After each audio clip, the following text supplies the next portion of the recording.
our identity and our sense of nationhood to an extent is connected to the language that we speak.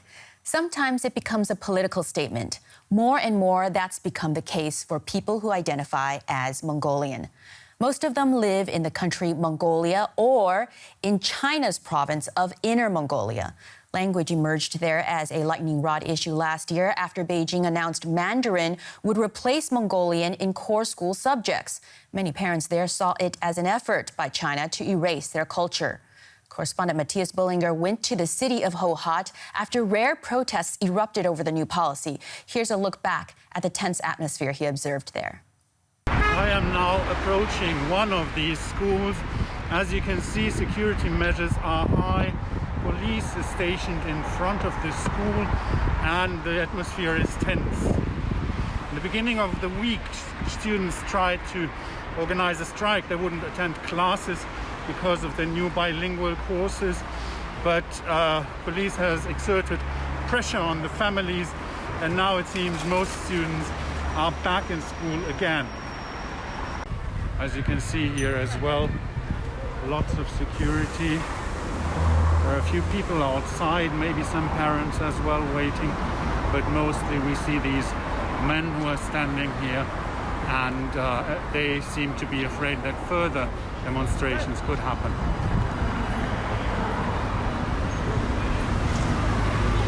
And I am told that I'm not allowed to film here. This is not really a surprise by one of the guards. So I'm moving on a little bit.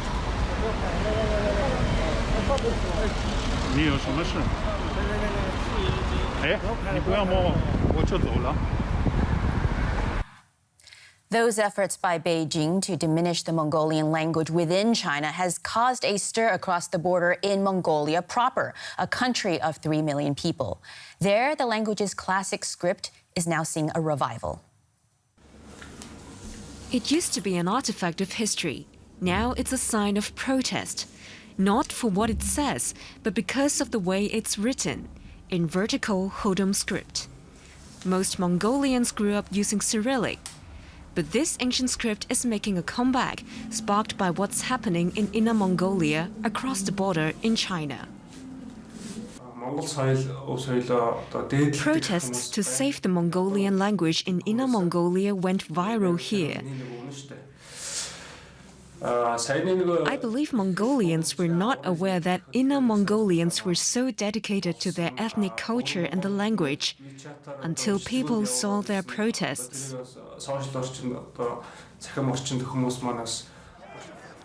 The sudden revival started earlier this year after Beijing introduced a language reform in Inner Mongolia. Schools had to replace Mongolian with Mandarin as the language of instruction for core classes. Critics say the policy aims to assimilate local minorities into the dominant Han culture and led to rare protests in the region. It also hit a nerve in neighboring Mongolia. It should be alarming to us to know that people who speak our language are losing that identity. The Inner Mongolians' fight isn't just a fight to use their native language. This is a fight to remain Mongolian. But that inspiration takes quite a bit of concentration. Students have to master archaic language and learn new grammar rules. Hohhot is also in need of a digital facelift. Developers have also been at work designing ways to incorporate the vertical script into apps. To read and write in proficiency, we need social media platforms to practice and use the Mongolian script. Our way of communication has already shifted. The script should exist in digital platforms. That's how we can save our script and identity. Still, all Mongolians really need to learn Hohhot is a paper and pen. Then practice makes perfect.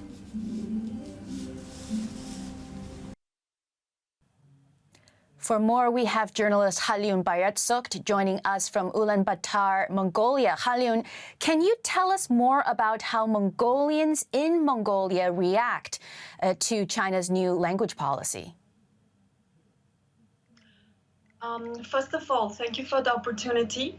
Yes, the Mongolians are pretty much reacted. The protest video of Inner Mongolians singing the famous song called Stay as Mongolian when they're protesting broke hearts of many modern Mongolians who are too busy to study English or other foreign languages as priority, but had no intention to think of their tradition or their culture and or their national identity.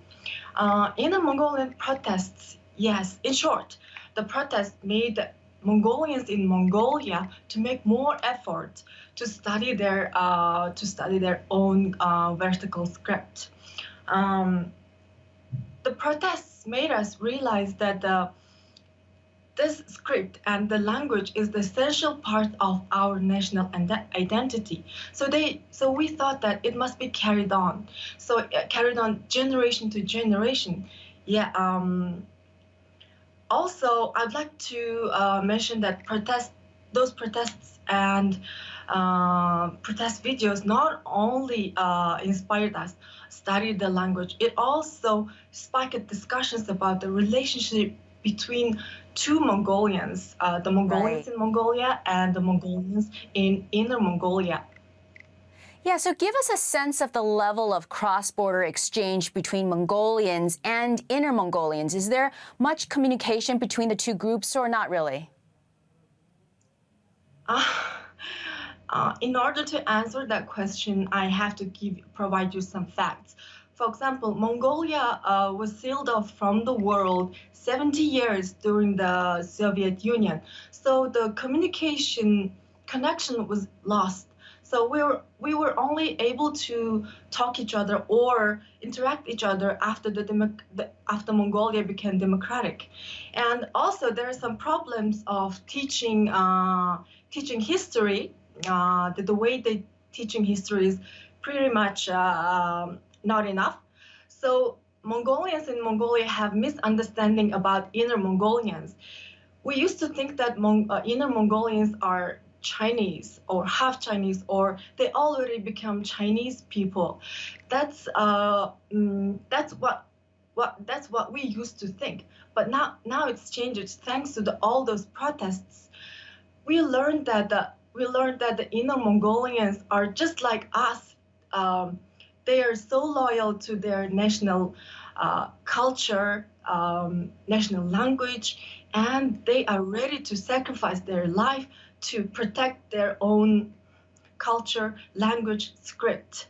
Halion Baratsok, thank you so much for your time.